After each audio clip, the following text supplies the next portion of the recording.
Alright guys, in this example we're going to be talking about graphing linear inequalities. So this is fairly similar to when you were graphing linear functions. We're going to go through the same steps, except there's one more step we have to do at the end, and we'll talk about that as we progress through this video. Okay, so we're given an inequality here. They want us to graph it. So before we can do this, we have to cover what type of line we need to use when we graph. So for example, since we're dealing with inequalities, right, you can have greater than, or you can have less than. You can also have greater than or equal to, or less than or equal to. And depending on what type of inequality you're dealing with, you're going to use a particular line. So for example, if you're dealing with greater than or less than, you're going to use a dashed line, okay? If you have equal to, so greater than or equal to, or less than or equal to, you're going to use a solid line when you graph. Okay, and again, we'll talk about this as we progress through this video on why we do that.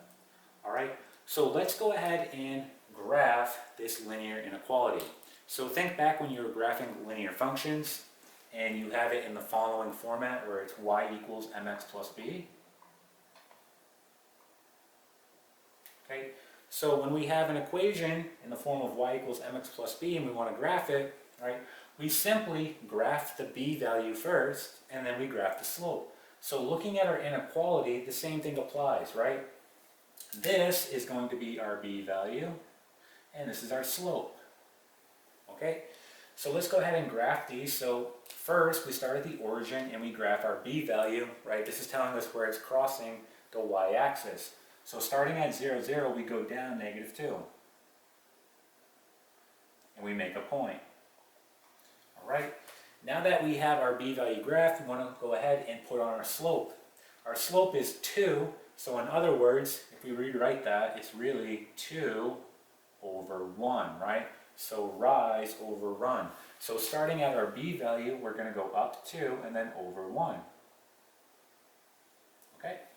And now we want to go ahead and put on our line. Now remember, since it is not equal to, right, we're going to use a dashed line. And that is important. And we'll talk more about that. So we're going to put on our dashed line. We're just doing it by hand, right? So it doesn't have to be perfect. Okay, so there we are. And now we have one more step that we need to do. All right, so let's talk about that. So let's erase this work here. Let's erase this and we'll just leave the inequality. So we need to pick a test point. All right, we need to pick a test point because we're going to have to shade in a certain region, okay, on this grid. And we'll talk about why we need to do that. So first step, let's pick a test point. Now, I suggest that you always pick 0, 0 as a test point. As a rule of thumb, you never want to pick a test point that falls on the line. All right, so just keep it simple. Never pick a test point that falls on a line. All right, in this case, we can see, right, that 0, 0 does not fall on the line, so we can use that as a test point. And again, we're picking 0, 0 because those are easy values to work with. So for our test point, we're going to use 0, 0. Or in other words, this is x, y, right? So what we want to do here is we want to plug these values into our inequality and see what happens. All right, so we know that our y is going to be 0. Okay, so greater than and then 2 times x, which is 0, and then -2. Okay, and then just simplifying this down, we get 0 is greater than -2.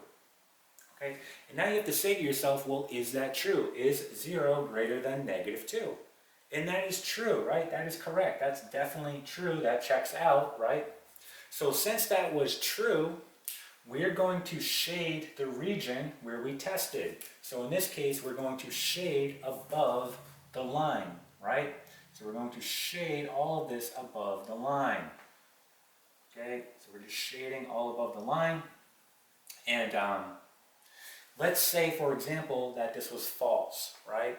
And you tested here above the line and it proved to be false. Okay, in that case, you would shade on the opposite end, so in this case, you would shade below, okay? But in this case, it ended up working out, so our test point where we tested was good, so we're going to shade in that region, okay? So what this is telling you is the following. It's saying any point that you pick in this shaded region is going to satisfy this inequality, meaning it's going to make it true, okay? It will satisfy it. Any point that you pick, okay, in this non-shaded region will make it false, right? It will not be true. Now, for your dashed line here, if you were to pick a point on this dashed line, it would also make this false because it is not equal to, right? So if you were trying to pick solutions here, you would never pick on a dashed line because you know it would make it false, right? So all your solutions occur in this shaded region here. Okay, and that is graphing linear inequalities.